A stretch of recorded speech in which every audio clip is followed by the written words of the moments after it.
Greetings, Chicagoans, colleagues, family, and friends.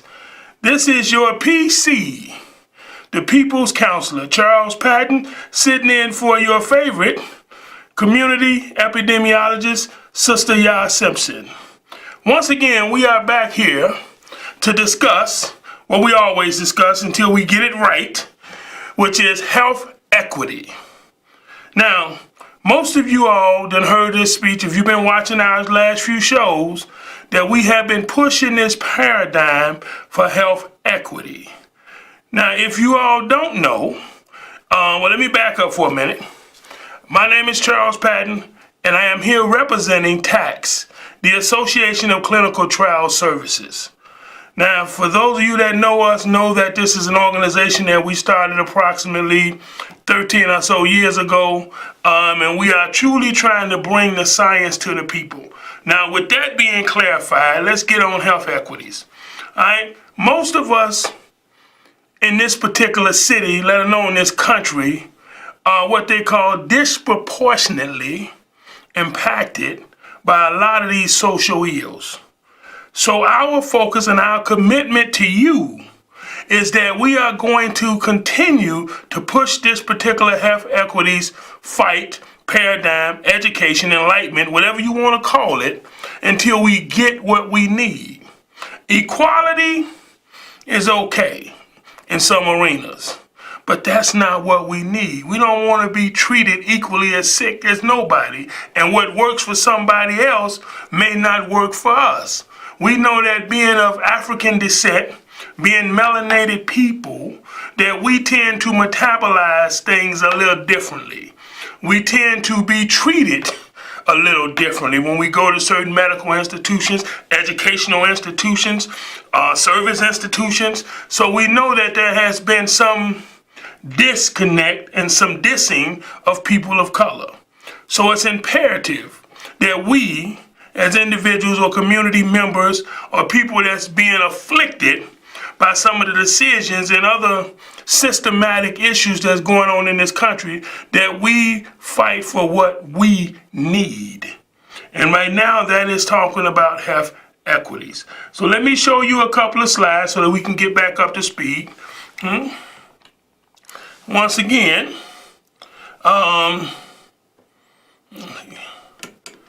we are talking about with diversity comes a cure, right?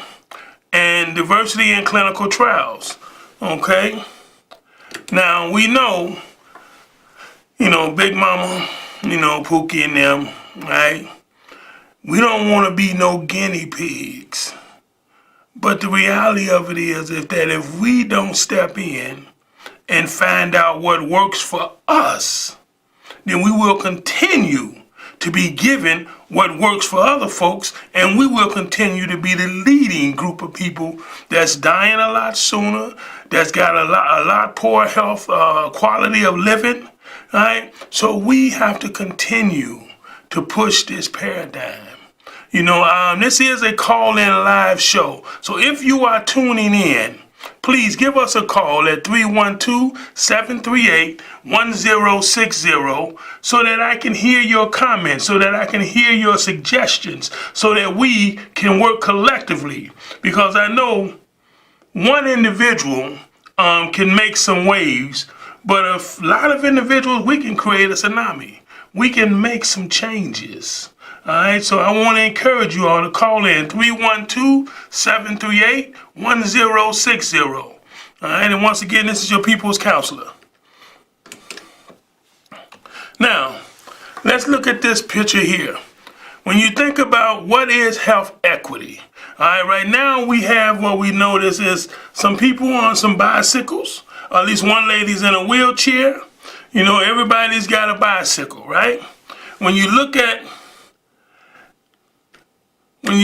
the bottom piece of that picture that was just displayed, then you will see that the young lady in the wheelchair now has a bike that was designed for her condition. And the smaller person that was in the front on the big bike struggling now has a smaller bike that meets his condition. That's what I'm talking about. Getting what we need. Equality is not equal for everybody, or it's not necessarily going to be the best thing for everybody. So we have to continue once again to push the paradigm. All right. With that being said, we know that there are some things going on in our communities. All right. We done saw a lot of killings.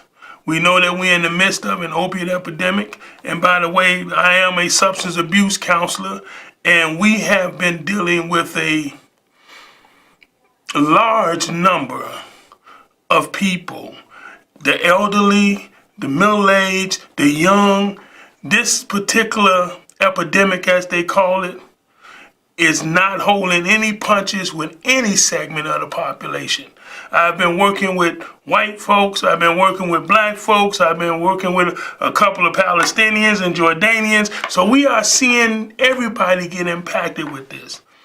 But once again, those that are most impacted is people of color, particularly African descents, African people that's being afflicted the most, people with African descent.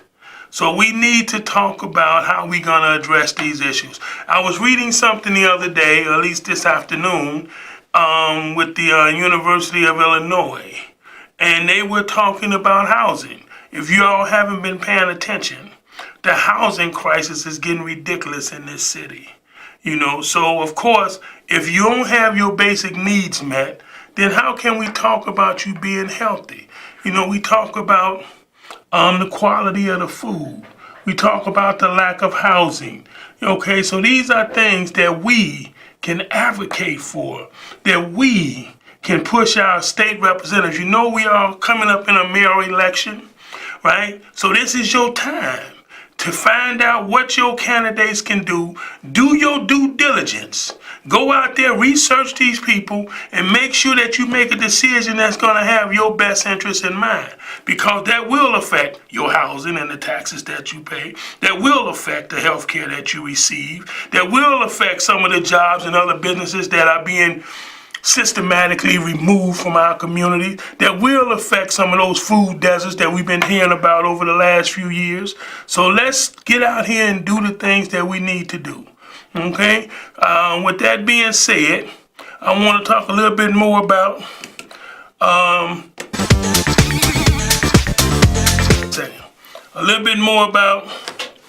what's going on with health equities. The case of healthy literacy moving to equity to liberation.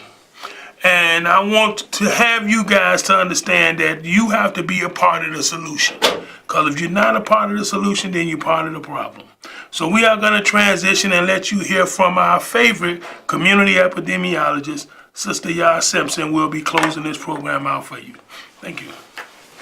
Mr. Patton, yes, being that health advocate, and more importantly, telling people what they should be doing civically. You know, we talk a lot about this, but to practice it is more important. Well, we have to think about what we're doing and how we're doing it. What we think about is looking at health equity. We think about how we are going to be a part of that solution. I'm a little off in my seating, but nevertheless, hey, I got to make sure that I'm on my mark. But what I'm trying to do is talk about this in a way that is tangible, that is useful, that is more importantly exciting and inspiring. And I want to thank Mr. Patton because he actually is advocating for something that we in the public health fight. And that is using evidence-based information to make policy. So I get a little upset because that is not always the case. But we're going to keep singing our song even if nobody ain't listening. Honey, my tune will not change just because you don't like how I sound. I'm going to improve it though. And that's what we're doing here today. Welcome everybody. Again, this is a call live show. Although we're clear that people can see it at different times. CAN TV has been really trying to make sure that the community voices are out. And of course, you can always call us at 312-738-1060. zero if you want to talk live. But obviously we want you all to listen and talk to other people about these different conversations we're having with our health, more importantly, because that's what I'm into, is the health aspect of this.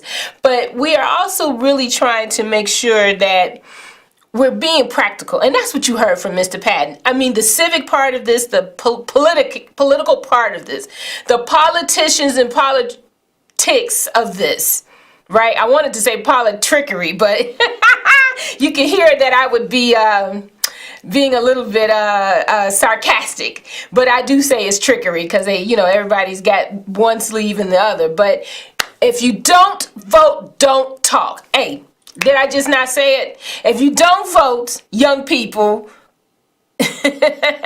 people my age, I'm apathetic as well. I'm fed up with it as well, but I'm sure still gonna vote because I'm gonna keep talking. So with that said, I want you all to notice that we definitely have some people that we work with, the AIDS Health Foundation, Men and Women's Prison Ministry, the National Black Agenda Consortium, and again, Mr. Patton is Flow Photography Enterprises, and of course, the AIDS Foundation of Chicago. We have those people that we work with in our particular concept of health equity, and I am so excited because I want to show you all this particular graphic that I really love about health equity. I hope you can see it better, but it says, what is health equity? And I want you to look at this picture. It has a person at the top where it says equality, right? And it has everybody up there has a bike.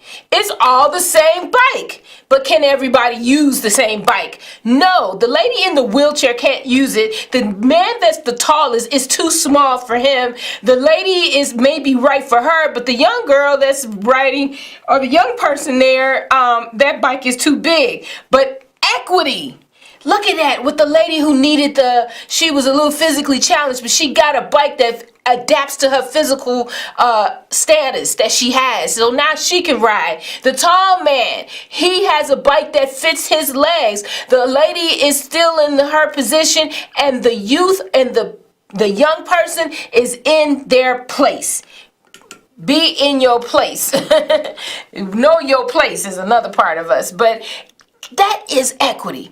Getting what you need for where you need it. The youth did not need a bike that was for the tall person. The youth needed a bike that was appropriate for them. And that is what we have to start working our minds around. Health equity doesn't just address how to, make sure that everybody has every single thing just right for them. It's the concept of it working toward that. It's not going to always be perfect the way we want it, but it's the it's the context behind the content. The content is the health indicators. The context is that we're improving your life expectancy. That's what this is coming down to. We're improving the quality of your life, the life expectancy, not just to live a long age, which I heard that Sidney Poitier is in his 90s now. I believe it was 92. I think today is his birthday, by the way, so happy birthday. But an icon like that is not just about how long he lives, it is the quality of his life. Most black men don't get to where he is. The life expectancy in the city of Chicago on average is 77 years old. Guess what it is for black people? 71. And it's even less for black men. So what I'm getting at is life expectancy, quality of life is what health equity is aiming for. It may not always be perfect like you saw with the graphic. And again, I want to keep showing, I will keep showing this graphic all year. We will be working on the equity component, which means each person that gets a bike that fits for them. That is what we're talking about with health equity. And that's the new venue that I'd like to go to. Now, what you saw Mr. Patton pull up earlier, and I'll explain this, is because we don't deal with health literacy enough. And this is another graphic that a lot of people have used. I tried to find out who is the source of this graphic. I was never able to find out the actual author. It was many people who had cited cited it, but I never found out the source of who created it. But I like the fact that the National Academy of Medicine, in their complementary aspect of science, this is what they're using, and we're going to use them as the canon. The National Academy of Medicine says not just equality, not just equity, as you can see, people can all see over, but removing the barriers altogether. And what does that say? It says liberation. That's what I'm talking about. It says liberation. For them to use that type of terminology means I know for a fact there's some people of color. More importantly, there's some black folks, Africans in America, working with the National Academy of Medicine, because the concept of liberation is a black nationalist concept of we are being freed. Not everybody can see it this way, but our freedom is inculcated with having been enslaved in this country. So the opposite effect would be our freedom. And what do we really want freedom to do? To live and have a quality of life. See how health equity work, honey? See how that works? It's all together. And it makes sense for you to think about this, as I put it, it is the construct behind the content. If you're not doing the things that is going to help improve your health and the quality of your life, again, the outcome being your life expectancy, then what is it all for? That was a question to you all. I paused on that. It's like, what is it all for? You all looking at me like, well, I'm not sure. Now, one of the things we're going to deal with what is it all for is we're going to deal with a little bit of Black History Month. Facts. It is February, Black History Month, and Gladys West, I said Gladys Knight like I know her, but Gladys West, as you can see this beautiful picture of this sister, she's 87 years old now, a mathematician. And why is she important? She rose through the ranks and she worked on the satellite geodesy, which is our GIS system, the science that measures the size and shape of the earth, contributed to the accuracy of what? The GPS and the measurements of satellite data. As Gladys West started her career as a mathematician in 1956, she likely had no idea that her work would impact the world for generations to come. This quote is from Captain Wheats. He was captain over her at one time, but the point of it is that Gladys is part of our Black History Month facts that we're highlighting this month, because she was a phenomenon in her attributes and contributions to the not just the Black community, but to the world community. Did you not hear me say GPS system? It is her math that got them that system. So don't tell us about what we didn't do. Tell us about how Black History Month isn't just a month to celebrate Black people to your confined area. It is the month to celebrate Black people who have contributed to the world. Dr. John Henry Clark said, we owe no apologies to anybody because we have contributed to the world. He said a little bit extra, but I'm not going to put that on air. But what I will tell you definitely is we owe nothing to nobody to prove anything, because we have always contributed to the world. In fact, there are other historians that we really want to highlight. Subsequently, we'll have Mr. Charles Patton is going to do a little bit more. This time, we don't have a lot of time to divulge to each of these individuals, but in the right, you see the father of Black history right out of Bronzeville, Chicago, honey. Father of Black history, which is Carter G. Woodson, and this is his picture. You see Dr. Chancellor Williams, which works the destruction of Black civilization. These are my canons. You see the economics and African nationalism, which I was just referring to, the red, the black, and the green, baby. And then you see the Black power and the falsification of African consciousness. Now that's Amos Wilson. Now I went through those very quickly, and I think subsequently we're going to keep pulling on these individuals. These are my basic instructions before leaving Earth. These are the canons. These are the Bibles that I use. Basic instruction before leaving Earth, honey. You're welcome to use it. My Bible is Dr. Chancellor Williams' Destruction of Black Civilization, the Falsification of African Consciousness, and more importantly, we talk about Father of Black History, Carter G. Woodson. Again, This is Tacts. We are the Association of Clinical Trial Services.